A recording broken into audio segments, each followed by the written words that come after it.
बेटा पारुल, 3 बजने को है, खाना खाया कि नहीं? ओह माँ, नहीं खाया, आप चिंता ना करो, अभी खा लेती हूँ। ठीक है, 15 मिनट में फिर फोन करती हूँ। सब काम छोड़कर पहले खाना खा। कहने को तो निर्मला जी पारुल की सास है, पर शादी के बाद उसकी हर इच्छा का ध्यान रखते हुए भरपूर प्यार दिया, हर जरूरत का ख्याल रखा। फटाफट टिफिन खोलकर खाना खाने बैठी ताकि माँ को तसल्ली हो जाए। खा पी 10-15 मिनट आराम करने की सोच किसी को कमरे में ना आने के लिए चपरासी को बोल दिया। आंख बंद कर बैठी ही थी कि 1 साल पुरानी यादों ने आकर घेरा उसकी। और साहिल की जोड़ी को जो कोई देखता यही कहता, एक दूसरे के लिए ही बने हैं। परस्पर इतना आपसी प्रेम की शादी के 24 साल बाद भी एक साथ घूमते फिरते, यही कोशिश रहती है हर क्षण साथ ही रहे, पल भर को भी अलग ना होना पड़े। बेहद प्यार करने वाले दो बेटे अंकुर व नवांकुर, कहने का मतलब हंसता मुस्कुराता सुखी परिवार। किंतु विधाता के मन की कोई नहीं जानता। पिछले साल नए साल की पार्टी का जश्न मना खुशी खुशी सोए, रात को अचानक साहिल की छाती में तेज दर्द उठा। जब तक पारुल या घर वाले कुछ समझ हॉस्पिटल पहुंचाते, तब तक साहिल का साथ छूट चुका था। पारुल की दुनिया वीरान हो चुकी थी। सुबह से ही लोगों का आना जाना शुरू हो गया। साहिल थे ही इतने मिलनसार, जिंदा दिल की कोई विश्वास नहीं कर पा रहा था वो अब नहीं है, अनंत यात्रा के लिए निकल चुके हैं। पारुल को समझ नहीं आ रहा था, या यूं पहले समझना नहीं चाह रही थी, ये क्या हो रहा है। एकाएक जिंदगी में कैसा तूफान आ गया जिससे सारा घर बिखर गया, तहस नहस हो गया। बच्चों का सास ससुर का मुंह देखने अपने को हिम्मत देने लगती, फिर अगले ही पल साहिल की याद संभलने ना देती। खैर, जाने वाला चला गया, अब तो रीति रिवाज निभाने ही थे। तीसरे दिन उठावनी की रस्म हुई। विधि विधान से सब होने के बाद निर्मला जी पारुल की तरफ देख बोली, जल्दी से अच्छी सी साड़ी पहन तैयार हो जा, आज ऑफिस खोलने जाना है। पारुल क्या किसी को भी समझने या निर्मला जी क्या कह रही है।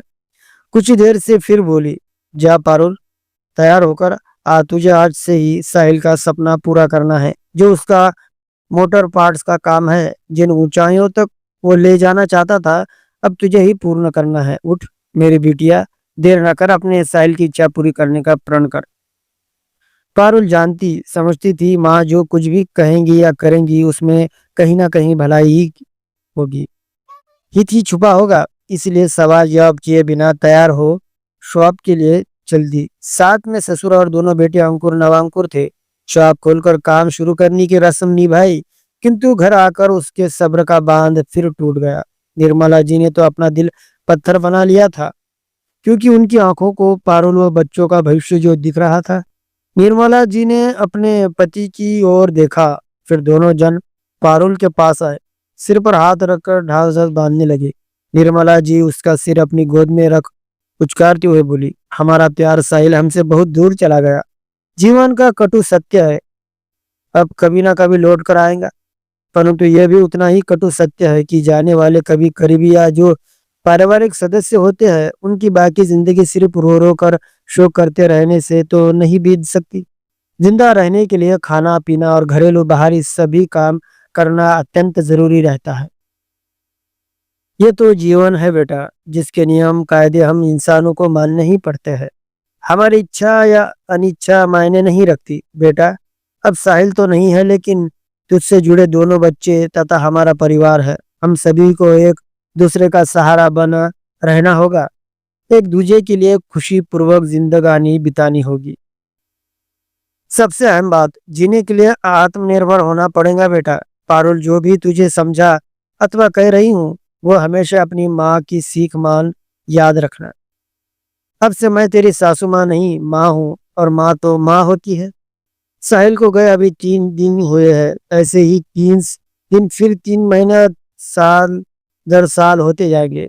ये नाते रिश्तों का तू सोच रही हो कि तेरा व तेरा बच्चों का संग साथ देते रहेंगे, तो अभी से इस भ्रम में ना रहे। भूल जा, कोई साथ देता रहेगा। वो तो जब तक हम हम माँ पिता है, तब तक तुझे किसी तरह की परेशानी ना होने देंगे, लेकिन बाद में मेरी बिटिया को किसी पर भी निर्भर ना होना पड़े। अभी से ही इस बारे में सोचना होगा। हम अपने अनुभवों और तजुर्बे से बात कर रहे हैं। कोई जीवन में ज्यादा दिन साथ नहीं दे सकता, एक आध दिन बात अलग है। उठ बेटा, पारुल आगे की सोच, जो होना था वो हो गया। हम चाहकर भी कुछ नहीं कर सकते।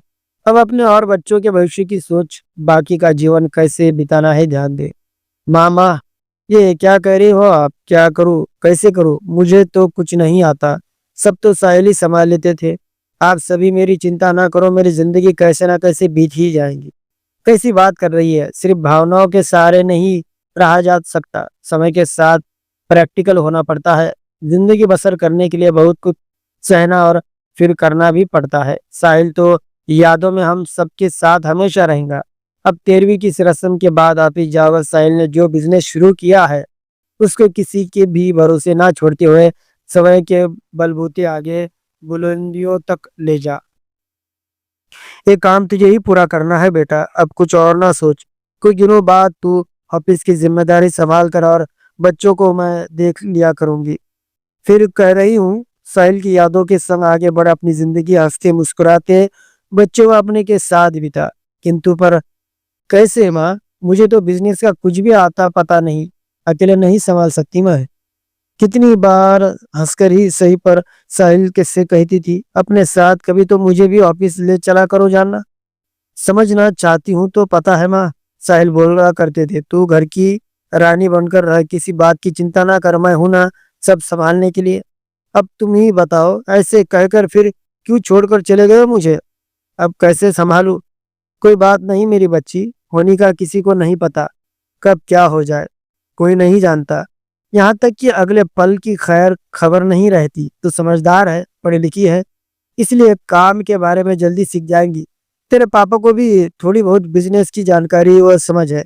वैसे तो साहिल अपने पापा को भी ऑफिस ना आने देता था, यही कहता था घर पर रहे आराम करो, बहुत काम कर लिया। किंतु फिर भी कुछ एक जानकारी तो है जिससे काफी हद तक तुझे स्वनिर्भर होने में अपना योगदान दे सकेंगे। हाँ बेटा, तू बिल्कुल चिंता मत कर, अभी तेरा पापा जिंदा है, नहीं राह पर हर कदम तेरे साथ है। बस मानसिक तौर पर खुद को मजबूत कर ले, जरा हिम्मत ना हार।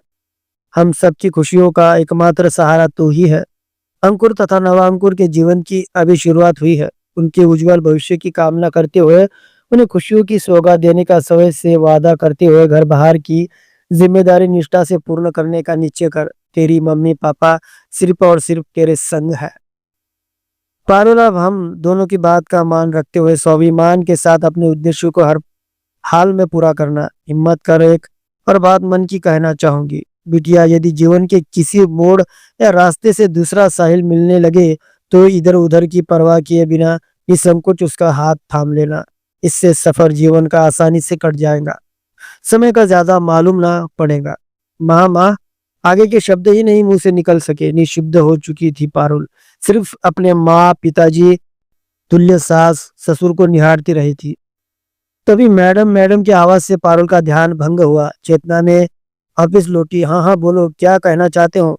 वो मीटिंग के लिए आपका सभी इंतजार कर रहे हैं, बता दे कब तक शुरू करनी है। ओह, तुम सभी मेंबर्स को जाकर कह दो 10 मिनट से बातचीत करते हैं।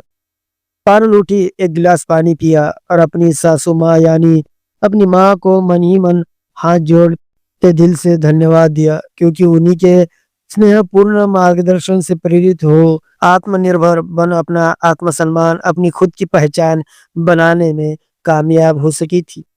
उम्मीद है दोस्तों आपको ये छोटी सी कहानी पसंद आई होगी। दोस्तों अगर ये कहानी आपको पसंद आए तो प्लीज इस वीडियो को लाइक और चैनल को सब्सक्राइब करना ना भूलें। दोस्तों ये कहानी पूर्णतः काल्पनिक है, ये कहानी सिर्फ आपके मनोरंजन के लिए बनाई गई है। धन्यवाद।